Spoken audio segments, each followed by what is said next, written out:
বাংলা নববর্ষ শুরু হয় রথযাত্রার মাধ্যমে আর ইংরেজি বর্ষ শুরু হয় 31st নাইট উদযাপনের মাধ্যমে। একজন মুসলমান হিসেবে আরবি নববর্ষ কিভাবে উদযাপন করা, কিভাবে সেলিব্রেট করা আমাদের প্রয়োজন ছিল। 1445 হিজরি শেষ করে আমরা পদার্পণ করছি 1446 হিজরিতে। কিভাবে আসলো এই হিজরি সন, কাদের ভূমিকায় আমরা আমাদের নিজস্ব ক্যালেন্ডার পেয়েছি। আমাদের বাচ্চাদেরকে ইংরেজি বর্ষের নাম জিজ্ঞাসা করলে তারা গড় গড় করে 12 মাসের নাম বলতে পারবে, পাশাপাশি তাদেরকে বাংলা বর্ষের নাম জিজ্ঞাসা করলে তারা মোটামুটি যদিও বা বলতে পারবে, কিন্তু আরবি বর্ষ এবং আরবি মাসসমূহের নাম মাদ্রাসা স্টুডেন্ট ছাড়া বাকিদের আয়ত্ত নেই বললেই চলে। আমরা কি কখনো ভেবে দেখেছি মুসলমান হিসেবে চন্দ্রমাসসমূহের হিসাব সংরক্ষণের প্রয়োজনীয়তার কথা? এটি শুধু প্রয়োজনীয়তা নয়, বরং ফরজও বটে। কারণ আমাদের ধর্মীয় যত কার্যক্রম সবকিছু এই চন্দ্রমাস সমূহকে কেন্দ্র করেই সম্পাদিত হয়। লক্ষ্য করুন যে পবিত্র ঈদ উল ফিতর, ঈদ উল আজহা, লাইলাতুন নিসফি মিন শাবান তথা শবে বরাত, লাইলাতুল কদর, পবিত্র ঈদে মিলাদুন্নবী সাল্লাল্লাহু আলাইহি ওয়াসাল্লাম, পবিত্র আশুরা উদযাপন, কারবালার স্মৃতিচারণ, সব কিছু এই চন্দ্রমাসকে ঘিরেই উদযাপিত হয়। সো একজন মুসলিম হিসেবে এই ধর্মীয় কার্যক্রমগুলো সম্পাদন করতে গিয়ে এটি আমাদের নৈতিক দায়িত্ব যে আরবি বর্ষ, আরবি মাসসমূহের ব্যাপারে আমাদের যথার্থ জ্ঞান রাখা। ইরাকের বসরা নগরীর গভর্নর ছিলেন হজরত আবু মুসা আল আশআরি রাদিয়াল্লাহু তাআলা আনহু। তিনি আমিরুল মুমিনিন হজরত ওমর রাদিয়াল্লাহু তাআলা আনহুর কাছে চিঠি লিখেছেন যে সুন্দরভাবে সুষ্ঠুভাবে রাষ্ট্রীয় কার্যক্রম সম্পাদনের জন্য ইসলাম এবং মুসলিমদের একটি স্বতন্ত্র ক্যালেন্ডার খুবই প্রয়োজন।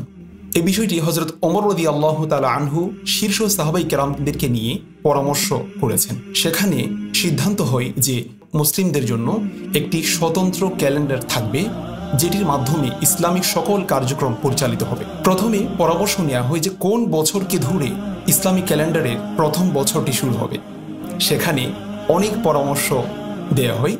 হজরত আলী রাদিয়াল্লাহু তাআলা আনহু যেই পরামর্শটি দিয়েছেন যে রাসূলুল্লাহ সাল্লাল্লাহু আলাইহি ওয়াসাল্লাম মক্কা শরীফ থেকে মদিনা শরীফ হিজরতের মাধ্যমে ইসলামী জাহানের একটি বিশাল পরিবর্তন ঘটে, মুসলমানদের জন্য একটি নতুন রাষ্ট্র তৈরি হয়। তো আমরা এই হিজরতের বছরকে ইসলামিক ক্যালেন্ডারের প্রথম বছর হিসেবে গণনা করতে পারি, সেটি সবাই গৃহীত হয়। এরপর পরামর্শ নেওয়া হয় কোন মাসটি ইসলামিক ক্যালেন্ডারের প্রথম মাস বিবেচিত হবে। সেখানে অনেক পরামর্শ দেয়া হলেও হজরত ওসমান রাদিয়াল্লাহু তাআলা আনহু পরামর্শ দিয়েছেন সেখানে আশহুরুল হরম তথা পবিত্র মাসসমূহের মধ্যে অন্যতম মাস মুহররমের মাধ্যমে আরবি বর্ষ শুরু হওয়ার তিনি সিদ্ধান্ত দিয়েছেন এবং সেটি গৃহীত হয়। হজরত ওমর রাদিয়াল্লাহু তাআলা আনহুর শাসনামল থেকে আজ অবধি সেই ইসলামিক ক্যালেন্ডার গোটা পৃথিবীতে মুমিন মুসলিমদের জন্য, ইসলাম এবং পুরো পৃথিবীর জন্য এটি স্বতন্ত্র ক্যালেন্ডার হিসেবে বিবেচিত। অথচ একজন মুসলিম হিসেবে আমরা জানি না যে আমাদের নিজস্ব ক্যালেন্ডার আছে, কিংবা জানলেও সেটি আমরা অনুভব করতে চাই না।